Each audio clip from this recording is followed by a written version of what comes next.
que c'est un pays qui a 3 langues.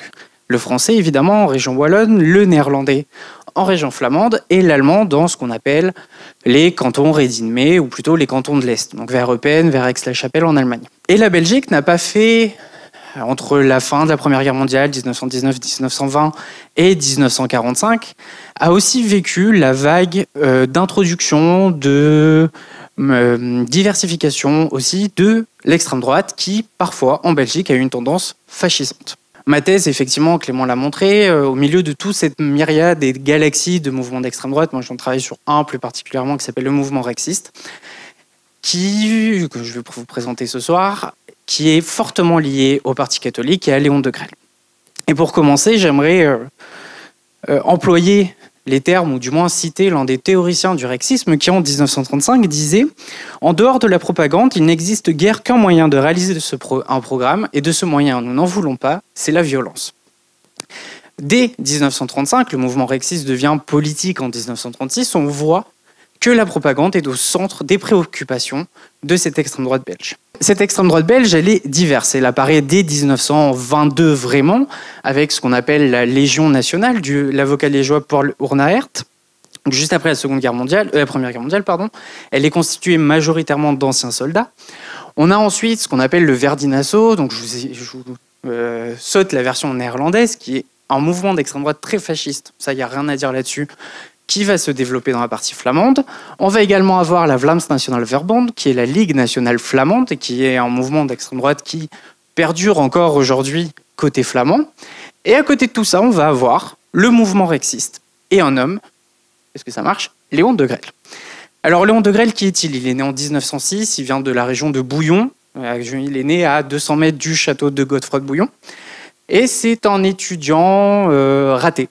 Il n'y a pas d'autre chose à dire, il est très mauvais à l'école, il ne finira jamais son doctorat de droit, ni son doctorat de lettres, ni rien, et il passera ses études, et pour certains de mes étudiants qui sont présents ici, je ne vous le conseille pas, à faire ce qu'on a appelé les farces. Léon Degrelle a passé sa carrière étudiante à faire des farces. Et vous allez voir que l'une des farces qu'il a faites est devenue beaucoup plus préoccupante, parce que à la fin de la Seconde Guerre mondiale, il était quand même général de la Waffen-SS. Donc, ce soir, je vais vous présenter cette épopée, ce qu'on a appelé l'aventure rexiste de Léon Degrelle et du mouvement Rex. Au départ, le rexisme, qu'est-ce que c'est? C'est une maison d'édition. Une maison d'édition, les éditions Rex Louvain, qui sont liées à l'Association de la jeunesse catholique belge. Pour faire rapide, l'Association de la jeunesse catholique belge, c'est une association de jeunesse au sein du Parti catholique. On a 3 partis en Belgique, le Parti libéral, le Parti ouvrier belge et le Parti catholique. Et c'est une association qui aide la jeunesse, et les éditions Rex vont publier quelques affiches, quelques brochures pour faire comprendre aux jeunes l'intérêt d'adhérer au Parti catholique et à la doctrine catholique de l'époque. Donc ce sont les éditions Rex Louvain. Est-ce que ça marche? Non. Très rapidement, Léon Degrelle, en 1930, il a lâché ses études, il préférait faire des farces à l'université de Leuven, il s'est bien amusé, et on vient le chercher en 1930 et on lui dit « Bon, Léon, ce soir, on a un poste pour toi pour diriger les éditions Rex Louvain. Est-ce que ça te dit ?» Donc Léon Degrelle, lui, il saute dessus, mais il considère le Parti catholique comme étant assez vieux. Si on fait une moyenne d'âge en 1931, le Parti catholique, c'est 80 ans de moyenne pour les gens qui le dirigent. Ce qui commence à être assez vieux pour de la politique qui se veut jeune, ou en tout cas touchant la jeunesse. Et il va moderniser cette entreprise de presse. Dès 1931, il lance un magazine qui s'appelle Soirée. Ensuite, en 1932, il va lancer Rex. Vous allez voir, Léon Degrelle, il ne s'embête pas beaucoup sur les noms. Il ne va pas chercher très loin. Ensuite, on va avoir Vlan, dont on a un exemple ici, mars 1933. Toute la vie politique. Et Vlan, qu'est-ce que c'est? C'est le premier journal produit par les éditions Rex qui est politique. Et quand je dis politique, c'est qu'on a quand même, les socialistes n'ont pas à faire les malins. Ça, c'est pas très violent comparé à ce que les rexistes vont produire ensuite. Mais en tout cas, ça commence à combler les aspirations politiques de Degrelle, qui se voit déjà Premier ministre de Belgique dès 1933. Rapidement, le mouvement prend de l'ampleur. Beaucoup de jeunes adhèrent à ces éditions Rex qui commencent à se constituer en une sorte de mouvement. Alors, dans ma thèse, je définis ça comme étant le rexisme spirituel. Nous n'avons pas encore d'action politique, mais on commence à théoriser des bases qui pourraient être intéressantes dans un programme politique. Annuellement, il y a ce qu'on appelle la Fédération des associations et des cercles catholiques. Donc, toutes les associations du Parti catholique se réunissent et en 1935, elles se réunissent à Courtrai, qui est une ville en Belgique connue pour notamment la bataille de Courtrai. Donc, c'est le 2 novembre 1935 et Léon Degrelle et une cinquantaine de jeunes membres, c'est-à-dire que le plus jeune avait accessoirement 10 ans, vont prendre la parole dans cette assemblée, à peu près comme ici. Et Léon Degrelle, notamment, va dire à ce vieux Paul Segers qui dirigeait les cercles catholiques, qui atteignait quasiment les 90 ans, je viens prendre votre place, vous êtes le vieux coq de cette basse-cour, et lorsqu'un œuf est pondu, vous imaginez que vous y êtes pour quelque chose. Alors, ça peut paraître drôle aujourd'hui, on ne verrait pas un homme politique rentrer dans une salle et hurler ça, sauf qu'à l'époque, ça a été le déclenchement d'une scission intense entre le mouvement rexiste, qui est devenu mouvement, et le Parti catholique. Ils sont rapidement condamnés par l'épiscopat belge, qui est encore lié, notamment le cardinal Van Rooij, qui les condamne le 20 novembre 1935. Et à partir du 20 novembre 1935, et de ce que les rexistes ont considéré comme étant le coup de Courtrai, le mouvement rexiste naît pleinement. Il naît, mais il n'est pas encore politiquement loin du Parti catholique. Pourquoi ? Parce que Léon Degrelle, en bon catholique, il faut savoir que son père, alors Léon Degrelle, il est à moitié français, son père est un peu un magnat, pas du pétrole pour le coup, mais des brasseries dans la région de Bouillon. Et il est surtout sénateur provincial catholique depuis quasiment 20 ans. Donc Léon Degrelle, il a un peu de mal à couper avec le monde politique. Il demande que le mouvement rexiste ait une part dans le Parti catholique, devienne un véritable mouvement associé, comme on peut le voir chez les libéraux par exemple. Et surtout, il demande pour les élections qui étaient à venir en 1936 d'être tête de liste à Liège. Le parti refuse et le 23 février 1936, le mouvement rexiste devient mouvement politique. Léon Degrelle crie à Liège que le mouvement sera politique et que le pays réel, et ça va être un terme qu'on va beaucoup retrouver dans la distinction de Charles Maurras, le pays réel est derrière le mouvement rexiste. C'est à partir de là que je voudrais étudier le mouvement rexiste dans sa propagande, une propagande qui est assez particulière, innovante, comme j'ai pu l'écrire, mais qui reprend des codes traditionnels. Et vous allez voir que, et ça sera ma conclusion, que le mouvement rexiste, il est pleinement, et la Belgique est au centre en fait d'une circulation des méthodes de communication entre l'Allemagne, la Roumanie, la France, l'Italie, l'Espagne, et ils vont adapter toutes ces techniques de propagande européennes dans des mouvements fascistes, à tendance fascisante, des mouvements du moins autoritaires, en Belgique. La première base, le premier socle en fait de la propagande, c'est comme vous voyez, ce sont les journaux, la presse. Le mouvement rexiste étant une maison d'édition, ils ont déjà une presse très forte, Rex, Vlan. Et Léon Degrelle va décider de diversifier cette presse dès 1936. Alors dans mes recherches, j'ai estimé qu'on avait 2 quotidiens nationaux, ça c'est quelque chose qui était assez connu, qu'on avait 3 équivalents de Rex, donc une version néerlandaise, une version française, une version allemande, et qu'on avait, et ça c'est rendons à César ce qu'il y a à César, je suis très fier de le dire ce soir parce que les chiffres sont officiels, 117 journaux qui ont un lien avec le rexisme et qui ont été développés dans un pays de 8 millions d'habitants, sur des territoires où, semble-t-il, ils étaient diffusés pour 5 à 10 personnes, mais qui ont été produits tout le long entre 1936 et 1940.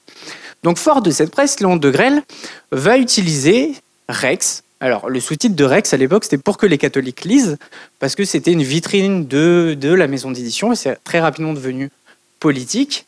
Donc, Van der Velde, Émile Van der Velde, c'est le grand socialiste belge. Donc Rex va lancer des attaques contre ce qu'il va appeler les pourris. La politique belge dans sa tête et les hommes politiques sont des pourris. Ils sont là pour voler l'épargne. Et il va s'appuyer donc sur un journal qui diffusait. Alors Rex, ça fait 32 pages, c'est quand même assez costaud à lire. C'est un hebdomadaire. Et à l'intérieur, il a introduit un nouveau style. Je ne vous l'ai pas mis, mais en fait, quand on compare Rex visuellement, sa construction, avec d'autres journaux de la même époque, c'est très fade les autres journaux de l'époque.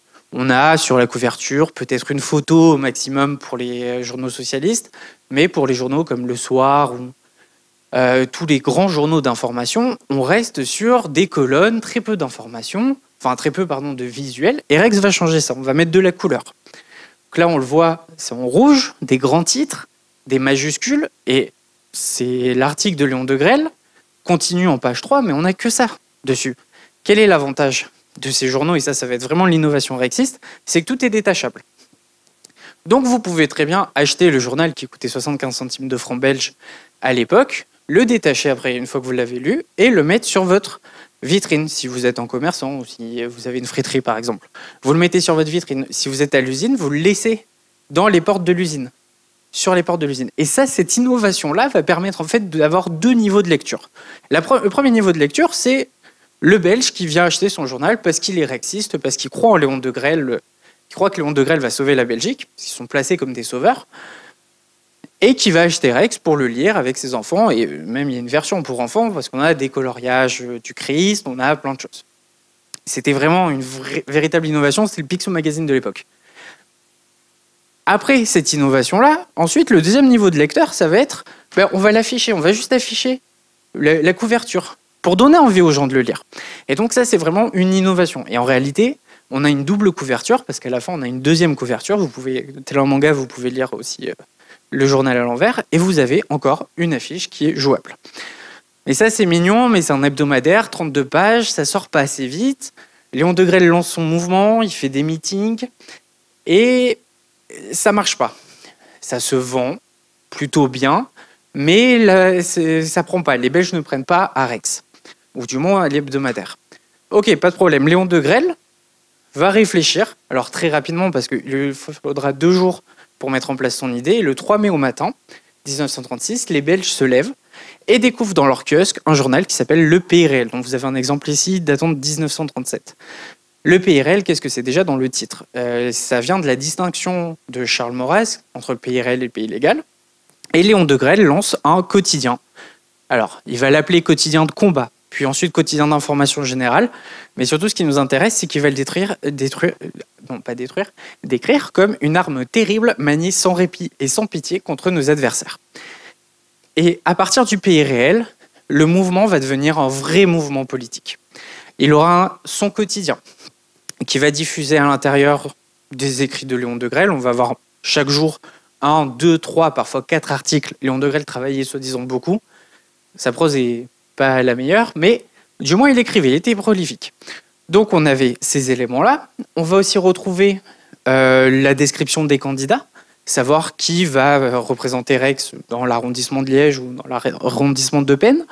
On aura aussi la vision des théoriciens, dont je vous parlerai plus tard, comment les théoriciens voient le rexisme, donc ça ils vont le diffuser également là-dedans. On va avoir une page sportive qui va s'appeler Muscles. Nous allons avoir également une page pour la vie féminine qui s'appellera La vie mondaine.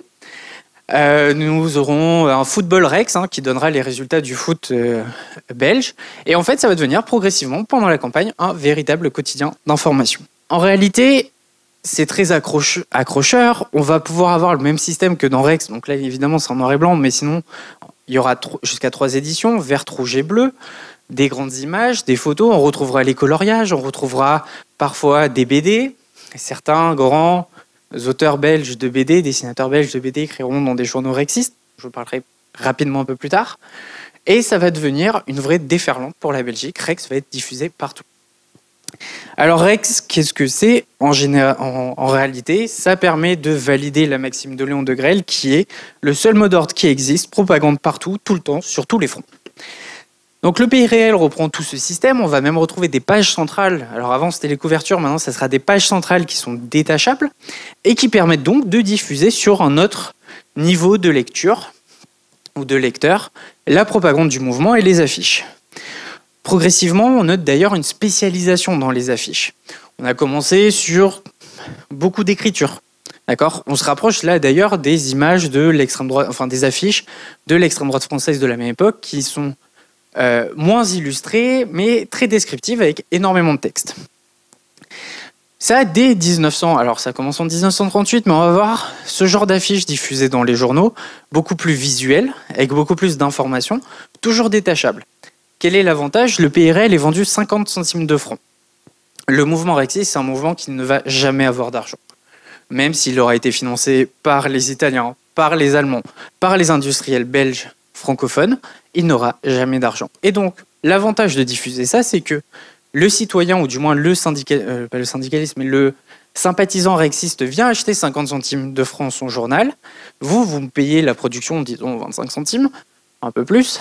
Mais en fait, vous diffusez également des affiches. Et ces affiches, Léon Degrelle va demander à ce qu'elles soient affichées partout, de la même manière. Et on va avoir Une petite différence, donc on aura plus de dessins, moins d'écriture. Voilà, justice, l'heure de la liquidation a sonné, paysans debout, voter Rex. On va changer quand même le point de vue, la méthode de l'affiche par rapport à ce qu'on avait dès 1936. Et ça va être une véritable innovation. Que ce soit les libéraux, les catholiques ou les socialistes, personne n'y a pensé. Leurs journaux sont fades. Il n'y a pas d'autre mot en comparaison, ils sont très fades, il y a peu de couleurs. Et les rexistes arrivent à se démarquer, notamment dans les kiosques. Léon Degrelle dira même le pays réel pendant cette quinzaine paraîtra chaque jour en 8 pages. La dernière page sera imprimée en 2 couleurs et apportera soit une affiche sur une page entière à placarder au dehors, soit un jeu de tracts d'actualité à distribuer aussitôt. Ce sera tout à fait réussi. Les meilleurs dessinateurs et caricaturistes y déploieront leurs talents. Bon, chacun voit ce qu'il veut au niveau de la caricature du dessin, si on aime ou pas. Mais c'est surtout ce qui rajoute, c'est comme propagande, il ne peut y avoir mieux. Et ça, c'est un peu la phrase qui sous-tend tout le rexisme. C'est que la propagande, on ne peut pas avoir mieux. Ils ont érigé la propagande au rang de science. Toutefois, une grosse problématique, et je vous l'ai dit en introduction, la Belgique est un pays polyglotte, avec 3 langues, mais surtout qui a 3 cultures politiques. Sauf que là, c'est que des exemples en français. Les rexistes vont lancer différents journaux et des équivalents dans les autres langues du pays. Alors, dans mes recherches, je n'ai pas trouvé exactement l'équivalent du pays réel. Je pense qu'il n'a jamais existé, c'est ma théorie, côté allemand. Mais on va avoir d'autres journaux en allemand. Rex, qui va s'appeler tout simplement Rex allemand. On ne va pas trop se fatiguer sur les noms. Et côté flamand, on va avoir évidemment un Rex édition Flandre, mais on va également avoir l'équivalent du pays réel qui va s'appeler De Nieuwe Staat, qui veut dire en fait l'État nouveau.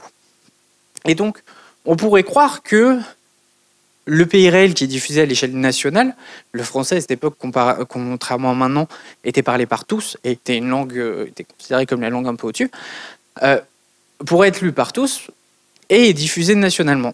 Et donc, on pourrait se dire la version flamande va juste traduire le pays réel en néerlandais pour que les Néerlandais et les Flamands puissent le lire. Et ben en fait, on se rend compte que non, quand on étudie les numéros, quand on étudie en forme de comparaison, les Néerlandais vont avoir leur propre journal qui va quotidiennement leur donner des informations sur la vie en Flandre. Et ça, c'est une innovation aussi du rexisme, c'est de dire on a un mouvement national, tous les autres mouvements d'extrême droite sont des mouvements au moins linguistiques et restant sur les régions linguistiques. Là, on a un mouvement national, donc on va venir promouvoir quand même les spécificités de la Flandre, les spécificités de la Wallonie, des cantons de l'Est. Et donc ça, c'est l'une des innovations de Rex. Dans tous les quotidiens qui vont lancer, on aura une version allemande, une version néerlandaise et une version française. De même, toutes les brochures publiées par le mouvement seront produites dans les 3 langues. Chose aujourd'hui qui, même si en Belgique aujourd'hui on a des lois qui permettent à ce que les 2 langues, du moins nationales, plus importantes en termes de population, le néerlandais et le français, soient traduites systématiquement, les rexistes sont le premier mouvement à faire cette impression-là et ce système-là. On va également avoir autre chose qui vont être des journaux un peu plus locaux. Je vous ai dit, le mouvement rexiste va lancer énormément de journaux et on va en retrouver, donc là c'est le mouvement rexiste de Leuven. Là, c'est celui de Jet, qui est une commune à côté de Bruxelles. Idem pour Schaerbeek. Et toujours, on va retrouver ce même système. Diffuser un journal, alors majoritairement, là on a quelques exemples plus tôt que 1938, mais majoritairement pour les élections de 1938, on diffuse des journaux locaux qui vont en fait perdurer dans le temps. En général, ce sont des journaux qui font 4-5 pages, des mensuels, des hebdomadaires, mais qui vont permettre aussi d'animer la vie rexiste localement. Et c'est pour ça que Clément tout à l'heure a parlé que je travaillais tant à l'échelle nationale que locale, et c'est vrai. J'étudie aussi les spécificités d'une propagande à l'échelle locale en fonction de la population, en fonction du nombre de flamands, du nombre de catholiques, du nombre d'ouvriers, par exemple, sur les classes socio-professionnelles. Et donc, ils vont diffuser beaucoup de journaux comme ça, très locaux, dans des bourgades. Là, ce sont des grandes villes à l'échelle de la Belgique, mais j'en ai trouvé sur des petits bourgs qui font une 40aine de personnes. Et honnêtement, je pense qu'il devait être 5 à 7 rexistes au maximum dans la ville, sans compter les enfants, ce qui réduit quand même énormément la part de lecteurs qu'on retrouve. Mais donc, ces éléments-là vont venir concurrencer et promouvoir le rexisme. Alors maintenant, la question c'est, oui, c'est bien mignon, ils ont fait des journaux et tout ça, est-ce que ça se vendait ? Si on écoute Léon Degrelle, il est mort en 1994. C'est le dernier chef fasciste en vie. Léon Degrelle, passé la Seconde Guerre mondiale, il s'est réfugié en Espagne. Il a vécu sa plus belle vie en Espagne, il faut le dire. Et il a beaucoup aimé parler aux journalistes et leur raconter tout ce qu'il pensait de la politique, du Troisième Reich notamment, et d'autres éléments un peu plus sombres. Et dans l'une de ses interviews, il nous dit que le mouvement rexiste diffuse le pays réel version francophone à 1 million d'exemplaires. À cette époque-là, il y a 8 millions de personnes en Belgique. Donc un Belge sur 8 minimum achète le journal. Donc 1 million d'exemplaires, que la version flamande est diffusée à 950 000 exemplaires, toujours quotidiennement, et que, voilà, progressivement, en fait, ça grossit. Il est arrivé sur certaines interviews à aller jusqu'à à peu près 7 millions de personnes qui ont acheté le journal. 7 millions de personnes, ça veut dire, alors j'ai pas les stats précises avec les enfants et la pyramide des âges, je pense que beaucoup d'enfants devaient être rexistes et acheter le journal. Bon, en réalité, quand on se penche plus, on est au maximum en 1936 à la hype du mouvement rexiste, au maximum on est à environ 100 000 journaux qui sortent des presses. Pourquoi c'est important? Parce qu'en fait, le mouvement rexiste, ils ont trouvé une solution pour gonfler leurs chiffres et faire peur aux socialistes, aux libéraux et aux catholiques, c'est donner le journal gratuitement. C'est comme le 20 minutes à l'arrêt tram à Péberlan. Les rexistes, place de la Bourse à Bruxelles, vont venir donner le pays réel à des gens. Je pense que 99% du temps, ça finissait soit chiffonné, soit pour entourer un sandwich. Mais on avait cet élément-là qui était, on va faire grossir les chiffres en donnant des journaux. En réalité, au départ, on est sur 4 pages en 1936 pour le pays réel. Pour The New Stat, on est à peu près pareil à son lancement. Ça montera jusqu'à 10 pages avant de totalement s'effondrer. On finira sur 4 pages sans couleur, très neutre, et avec un papier de très mauvaise qualité, qui ne sera quasiment pas vendu. Pour 1939, j'estime à environ 13 000 exemplaires vendus par jour, et vraiment vendus à ce moment-là, pour le pays réel. Ce qui est quand même assez peu, et très peu comparé aux millions ou 7 millions qu'il aura pu nous dire. Donc tous ces éléments-là vont venir favoriser la diffusion du rexisme. Donc là, on voit des titres assez rapides. Rex Scarbeck, c'est le mouvement rexiste de Scarbeck. Volksfront von Rex voor Leuven, c'est le mouvement rexiste de Louvain, dans l'arrondissement de Louvain, Rexjet pareil. Mais les rexistes vont aussi intervenir autrement. Ils ont lancé le pays réel, qui appelle donc à regarder du côté de l'Action française, de Charles Maurras, de sa distinction entre le pays réel et le pays légal. Mais ils vont également donner des noms à leurs journaux qui sont en référence au mouvement. On va avoir par exemple Vers l'avenir. Alors Vers l'avenir, qu'est-ce que c'est? C'est un chant que je ne vais pas vous jouer aujourd'hui ni au piano ni vous chanter parce que je pense que ça va vite vous faire fuir. Mais c'est un chant rexiste qui va devenir un peu une forme d'hymne pour eux. Et ils vont donner ce nom très empreint de symbole pour qui est rexiste dans les années 30 à leur journal. On va également avoir l'éveil rexiste. On va avoir également d'autres journaux qui vont être plus thématiques et précis. Les élections de 1939 arrivent, le mouvement est totalement en décadence. Qu'est-ce que les rexistes lancent? Le salut du peuple. Alors le salut du peuple, c'est l'équivalent en fait du pays réel au moment où ça a été lancé. Mais en 1939, c'est 4 pages, c'est une feuille de propagande qui ne tiendra pas. Mais on a le salut du peuple. On a également son équivalent côté néerlandais qui va s'appeler Het Volksbelang, donc le mouvement, littéralement le mouvement du peuple.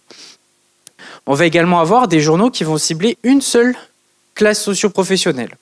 Le métallo, l'instituteur, le gréviste. Apparemment, les rexistes considéraient que les grévistes étaient une classe socio-professionnelle particulière, mais notamment qu'il fallait chercher chez les hauts partis ouvriers belges. Qu'est-ce qu'on va avoir? L'industrie de la sidérurgie, on va également avoir des journaux. Et tous ces éléments-là vont être diffusés pour venir toucher une seule partie et une seule classe socio-professionnelle. On va également avoir Rex Agricole.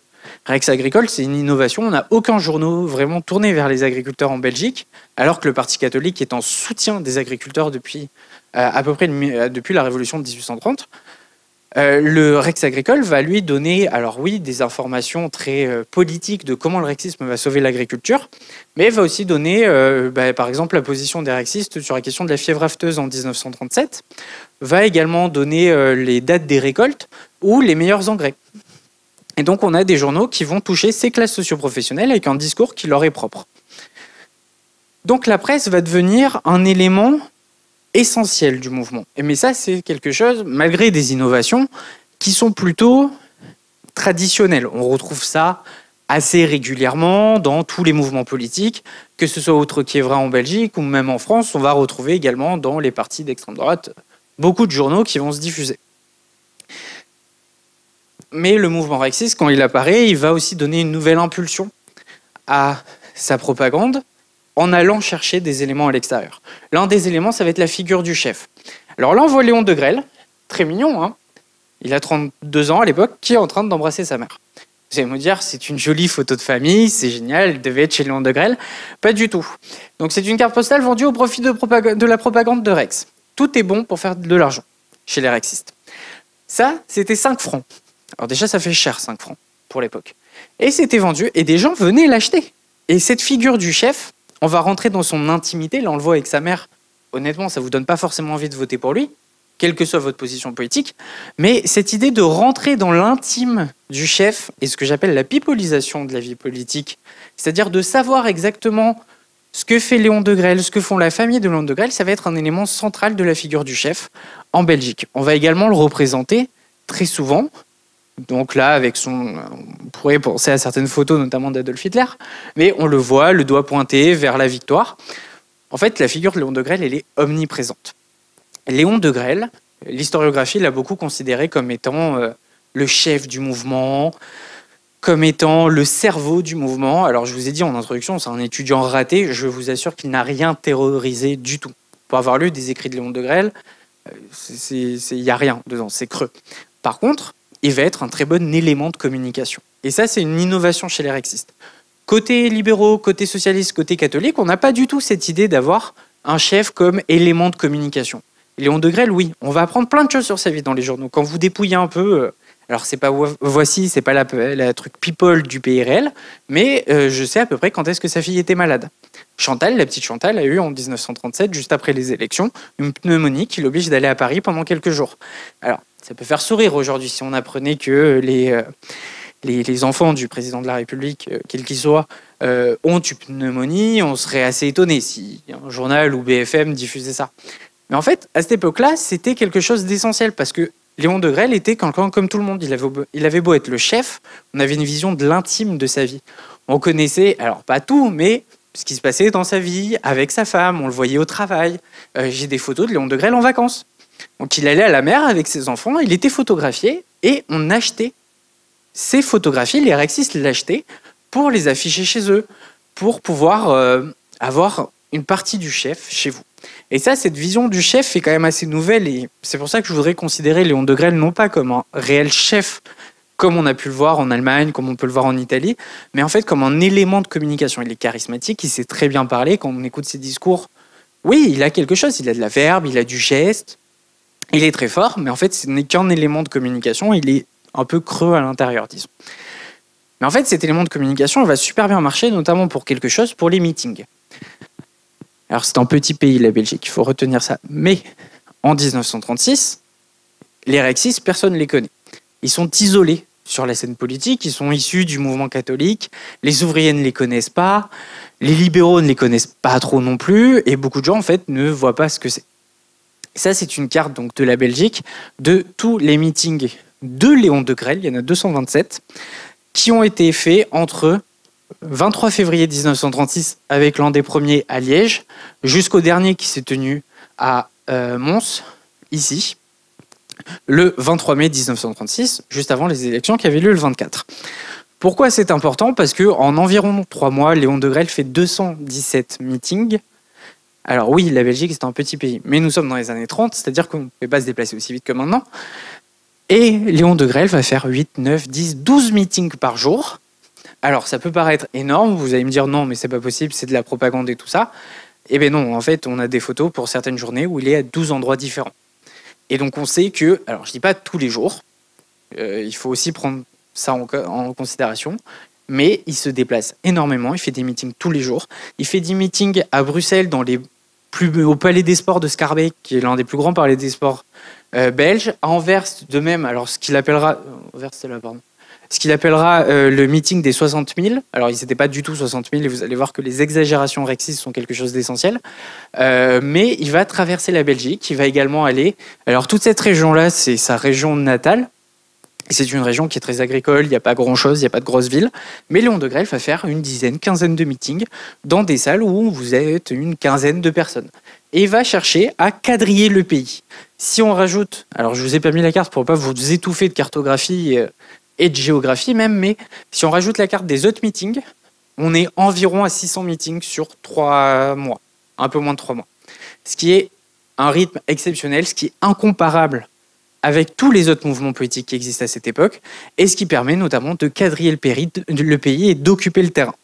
Et pour occuper le terrain, il y a d'autres solutions. Parce que là, évidemment, si vous êtes bruxellois et que Léon Degrelle parle à Liège ici ou à Serein, vous n'allez pas être forcément au courant ou 2-3 jours après. Les rexistes ont trouvé une solution. Se balader dans la rue avec des balais.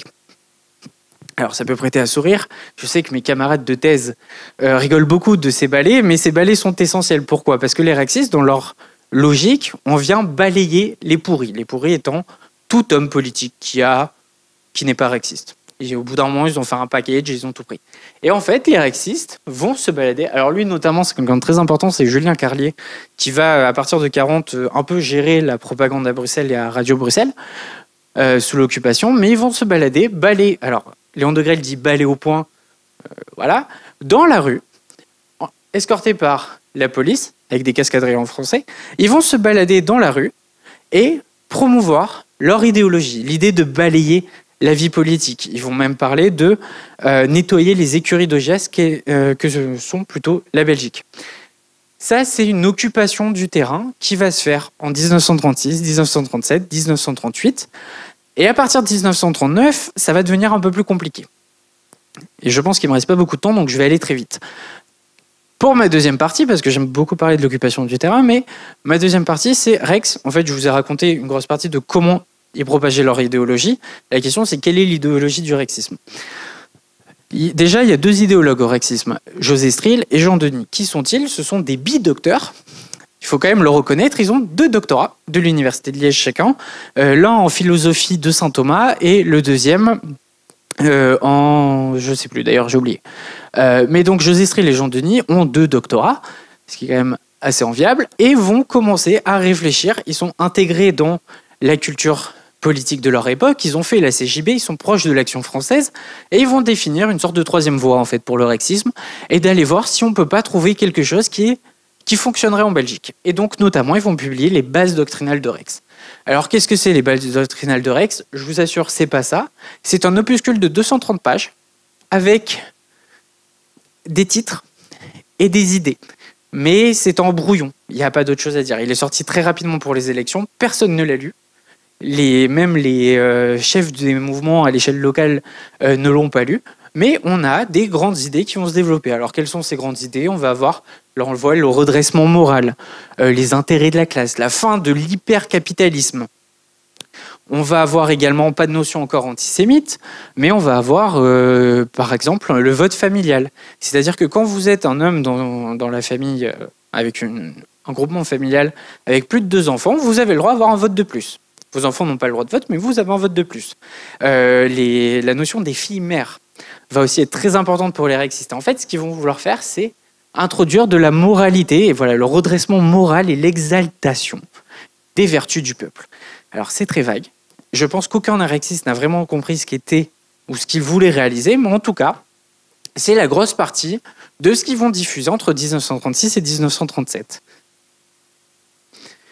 À mesure que le mouvement va entraîner dans une phase de radicalisation, il va se rapprocher rapidement de la rhétorique des mouvements d'extrême droite, du fascisme italien qui va prendre en exemple et du nazisme allemand. On va voir l'introduction. Alors, il y en avait déjà un fort anti-marxisme. Léon Degrelle partira sur le front de l'Est pour faire sa croisade contre le marxisme. Mais déjà, à ce moment-là, on a un gros problème avec les communistes. Alors, Léon Degrelle n'a jamais compris la différence entre communisme et socialiste. Mais il va avoir un problème, en gros, avec les partis de gauche. Mais rapidement, à partir de 1937, on va avoir l'introduction de l'antisémitisme. Ça, c'est une caricature qu'on retrouvait à longueur de page dans les journaux. Donc là, c'est pour l'Éveil Saint-Gillois, donc Saint-Gilles qui est juste à côté de Bruxelles. Mais on va avoir ces notions d'antisémitisme. Mais attention, la petite particularité du rexisme, c'est que et ils le vendent comme ça, et je le mets avec des gros guillemets, c'est un antisémitisme économique. Qu'est-ce qu'un antisémitisme économique? J'y ai passé 2 ans à comprendre leur doctrine. L'antisémitisme économique, qu'est-ce que c'est? En fait, une grosse partie, à partir de 1938, on a l'Anschluss en Allemagne, et beaucoup de Juifs vont fuir l'Autriche, vont fuir la région des Sudètes un peu plus tard, à la fin de l'année 1938, et venir se réfugier où? Quand on part encore plus à l'ouest, on passe par la Belgique. Et va se créer alors ce qu'on appelle en Belgique la question des réfugiés, tous ces réfugiés juifs qui vont quitter la Belgique. Et donc là, vous voyez ces réfugiés juifs qui viennent et dont, alors ça c'est le Premier ministre de l'époque, qui les laisse rentrer. Et en fait, Léon Degrelle et les Rexistes considèrent que ces réfugiés juifs, le problème c'est pas qu'ils soient juifs réellement, c'est qu'en fait ils viennent voler le travail des Belges et ils vont devenir, une grande majorité va mystérieusement devenir diamantaire à Anvers. Alors la communauté des diamantaires anversoises est majoritairement constituée de juifs à cette époque, mais là, soi-disant, ils vont venir prendre le travail des bons Belges. Et c'est comme ça que l'antisémitisme rexiste va naître. C'est un antisémitisme qui se veut dans les termes économiques. Et on n'a pas de notion raciale comme on peut retrouver en Allemagne nazie notamment, chez Goebbels. On n'aura que cet antisémitisme économique. On va également avoir un anti-maçonnisme. Et là, vous voyez, vous avez une très belle explication de l'antisémitisme économique, mais on va aussi avoir un anti-maçonnisme. Alors lui, c'est Victor Lavelaye, qui est le dirigeant du Parti libéral.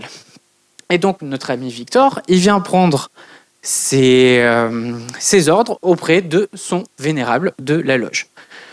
On va avoir en fait un anti-maçonnisme qui apparaît un peu du jour au lendemain dans le discours, sans trop d'explications, mais qui se rapproche encore plus de toutes les propagandes et tous les discours extrêmes qu'on retrouve en Europe à la même période. Ça, c'est à peu près l'idéologie quand elle se radicalise. Et elle se radicalise fortement. C'est-à-dire qu'ils vont aller jusqu'à, par exemple, dans la région d'Anvers, chasser les juifs, les milices rexistes et ensuite les jeunesses rexistes vont venir chasser les juifs de chez les diamantaires et les ramener à la frontière. Et la frontière, c'est celle d'Aix-la-Chapelle, donc c'est-à-dire c'est en Allemagne nazie. La propagande du rexisme étant ce qu'elle est, les rexistes vont aussi considérer, je vous l'ai montré avec j'essaye d'aller vite, je vous l'ai montré avec les ballets, vont conquérir l'espace public. L'espace public va devenir une nouvelle sphère. On va avoir tout d'abord, chose traditionnelle dans les partis politiques, la diffusion d'affiches. Là, vous avez des affiches pour un coup de propreté sur la Belgique. Degrelle seul a dénoncé les pourris, dévoilé les scandales, tandis que Van Zeeland, qui est le Premier ministre de l'époque, lui veut tourner la page, si vous voulez, un régime propre, voter Degrelle. Et là, c'est contre la dictature des banquiers, voter contre Rex. Les affiches vont être très bien faites chez les rexistes. Contrairement, et quand on compare à toutes les affiches des autres mouvements politiques belges, elles vont être détaillées. La symbolique va être vraiment appuyée. Les couleurs vont être essentielles. Vous voyez que les couleurs, elles sont rouges. Alors rouge, c'est le mouvement rexiste, mais on a aussi une explication de Léon Degrelle qui était que le rouge était associé aux socialistes. En reprenant la couleur rouge, on reprend le pas sur une sorte de volonté socialiste de garder cette couleur. Il a vraiment considéré que les socialistes voulaient garder la couleur rouge. Et donc il va réutiliser régulièrement la couleur rouge. Il va également utiliser dans la rue des haut-parleurs. Alors on va avoir des grands meetings, je vous en ai parlé, les haut-parleurs vont être installés à l'extérieur, mais il va également faire venir des camions avec des haut-parleurs dessus pour diffuser de la musique. Et cette musique, eh bien, ça va être l'hymne rexiste qui est joué sur le son sur les notes de l'Internationale. Donc ça va permettre de diffuser une sorte de musique connue tous, l'air de l'Internationale, on le connaît tous, enfin à l'époque ils le connaissaient tous du moins, et qui va être rajouté, enfin on va rajouter par-dessus les différentes paroles que le rexisme va introduire.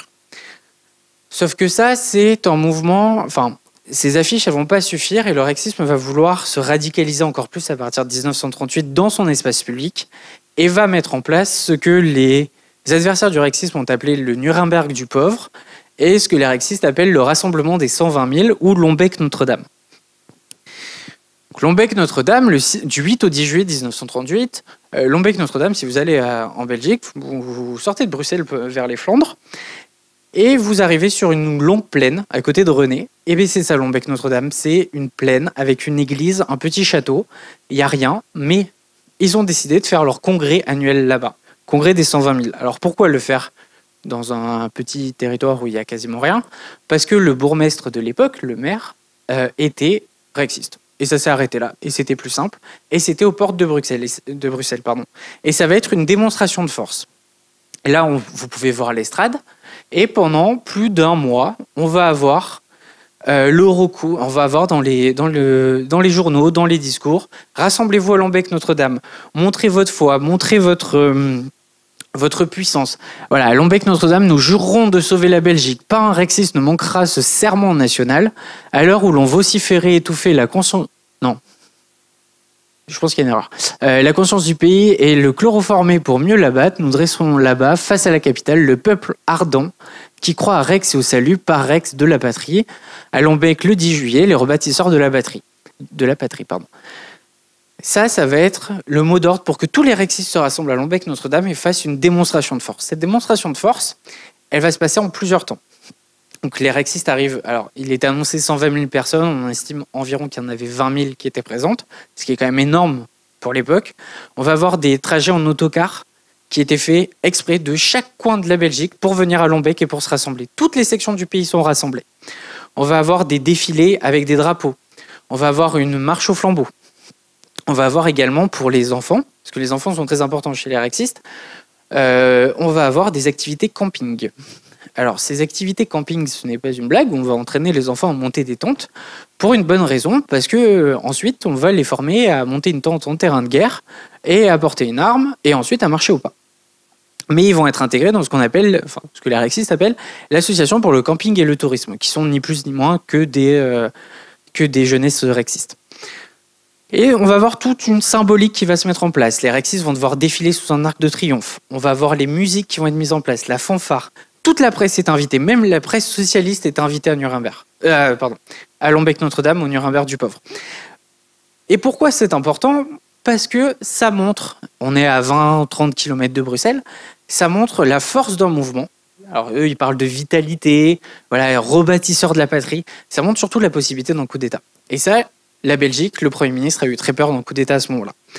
Et pour repartir sur l'espace public, à ce moment-là, donc on a retraite au flambeau, remise des étendards, défilé sous un arc de triomphe, et on a aussi la création de ça.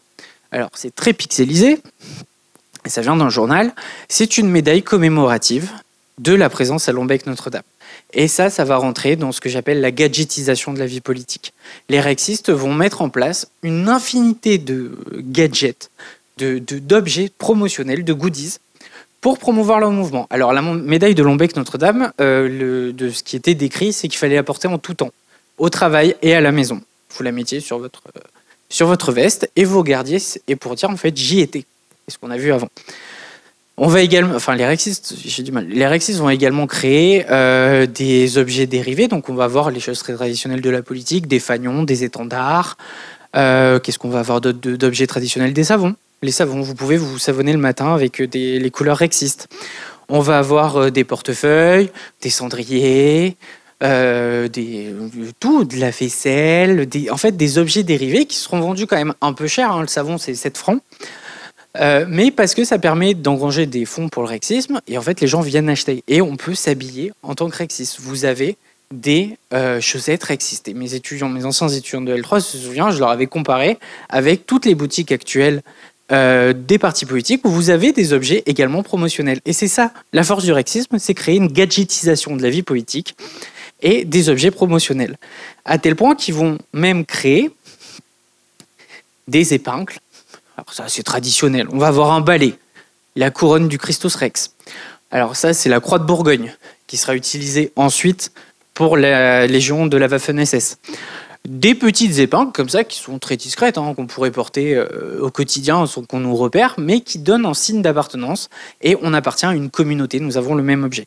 Pour aller plus loin, on va même créer une marque de cigarette. Et cette cigarette, c'est la Rexa. La cigarette de chaud à petit prix. Les marques les plus répandues appartiennent à la haute finance. Évidemment, on lance un produit pour faire de l'argent, mais ça doit rester politique.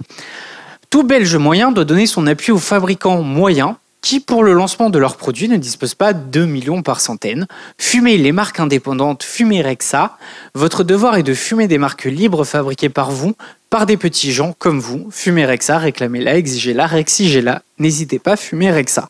Alors, c'est long à dire, c'est long à lire, mais ça, on va le retrouver dans énormément de journaux. pourrait se dire, dans tous les journaux rexistes, on va vendre le paquet de cigarettes rexistes. Oui, mais en fait, on le retrouve aussi dans le Parti ouvrier belge. Pourquoi ? Parce que celui qui dépose la marque Rexa, c'est pas un rexiste identifié. Il habite, pour la petite histoire, il habite place du Petit Sablon. Et pendant longtemps, je pensais que c'était juste un coup de com' et que c'était pas les rexistes. En fait, c'est l'un des membres rexistes qui est très peu connu, que les journaux ne repèrent pas. Et pendant des mois, les journaux socialistes, les journaux libéraux vont faire la pub des cigarettes, des rexistes. Et ça, c'est quelque chose qui va être essentiel et ils vont réfléchir. Donc les savons, on a également la même chose pour les savons. Ils vont appeler leurs savons avec des choses qui ont des liens avec Rex. Et tout est politique et tout permet de diffuser des informations. Est-ce que j'ai encore un peu de temps ? Oui. Ces innovations-là, elles peuvent paraître étonnantes. Je parle d'innovation, comme François Caron parlait d'innovation aussi, mais ce sont des éléments qu'on ne retrouve pas en Belgique avant, que les partis politiques ne retrouvaient pas en Belgique non plus. L'utilisation des micros à l'extérieur, de la musique, tout ça, ce sont des choses qui sont nouvelles. On ne mettait jamais de haut-parleurs à l'extérieur. On ne mettait jamais non plus de camions qui diffusaient de la musique. Et les rexistes, ils aiment bien la blague. Je vous ai dit, Léon Degrelle, il a passé ses études à faire des farces. Ces jeunes rexistes, ils vont en faire aussi. Et avant ma conclusion, je terminerai sur ça rapidement. En 1937, il y a une élection. Léon Degrelle se présente seul contre Paul Van Zeeland. Et des jeunes rexistes, décident de prendre un âne, de lui mettre, qui était dans un des zoos de Bruxelles, de lui mettre des pancartes de Paul Van Zeeland et de le lancer dans la rue. Et en fait, tous les gens ont fait des associations entre l'âne et Van Zeeland sans savoir que c'était les rexistes. Et les rexistes vont produire derrière une série d'affiches avec des ânes dessus. Pareil pour le chameau. Van Zeeland a dit que pendant la crise de 1929, qui arrive un peu plus tard en Belgique, que la Belgique était un oasis. Et bien les rexistes décident de dire que c'est un chameau et vont mettre un chameau en plein milieu de la grande place de Bruxelles. De même, et je finirai sur ça, la jeunesse rexiste va pousser encore plus loin ces blagues-là et va en fait faire échapper la moitié du zoo de Bruxelles pour déranger les élections de 1939. Toujours en criant « Rex vaincra ». Et ça, c'est très important dans la logique rexiste, c'est en fait la blague devient propagande. Et ça, c'est quelque chose, Léon Degrelle le disait souvent, les farces de Louvain, c'est quelque chose qui l'a formé. Alors, pour vous expliquer rapidement, les farces de Louvain, c'est qu'il y a une exposition, notamment une exposition communiste au tout début des années 30 en Belgique. Léon Degrelle, ses farces, c'est de venir taper les communistes avec ses hommes. Voilà, on entend ce qu'on veut par farce. Mais quand il était à l'université, oui, il avait diffusé des farces, écrits sous des faux noms. Et en fait, lui, dans sa tête, c'est que c'était une vaste blague, le rexisme. Une vaste blague qui aura un peu dégénéré. Donc, en guise de conclusion, je fais vite, promis. Je voulais aborder la question de la circulation des méthodes et des modèles de communication parce que c'est quelque chose auquel je tiens, qui, j'espère, sera un apport dans ma thèse, qui est qu'en fait, le mouvement rexiste, dans un pays qui a été longtemps renié par l'historiographie, même l'historiographie belge, qui n'a pas vu d'importance forcément à étudier les années 1930, en fait, la Belgique est au carrefour des influences. Au carrefour des influences, évidemment, venant de l'Allemagne, une partie parle allemande, ça aide. On va voir des conseillers allemands venir rue des Chartreux à la centrale rexiste de Bruxelles. On va également avoir Joseph Goebbels qui, dans son journal, va dire qu'il surveille Léon Degrelle pour savoir que cet esprit très prometteur, pour savoir ce qu'il fera. On va également avoir des influences venant des Pays-Bas avec le NSB d'Anton Mussert, même langue, coopération internationale. On va également avoir ça avec la France. Les Croix de Feu vont envoyer des émissaires au meeting rexiste. Léon Degrelle aura des relations épistolaires, oui, avec Doriot, pour savoir en fait comprendre les méthodes de communication à l'extérieur. En 1939, Léon Degrelle part en Espagne. Déjà, il avait un petit penchant pour l'Espagne à cette époque. Part en Espagne pour se rendre sur place et voir les services sociaux du fascisme espagnol et comprendre comment, chez Franco, les services sociaux marchaient pour faire de la propagande. On va avoir des rexistes qui vont être invités continuellement entre, en gros, 1935 et les derniers congrès à Nuremberg, au congrès de Nuremberg. Alors, soi-disant, avec une carte de presse et de journalistes, en réalité, c'était des invitations officielles par le ministère de la Propagande pour venir voir comment ça se passait. Et les rexistes vont réimporter ces méthodes.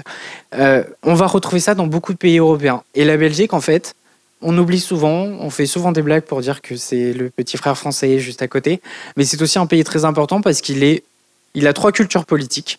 La Belgique a, oui, 3 cultures politiques, et est au centre d'une internationale fasciste de la propagande et de la circulation des modèles en Europe. Je vous remercie.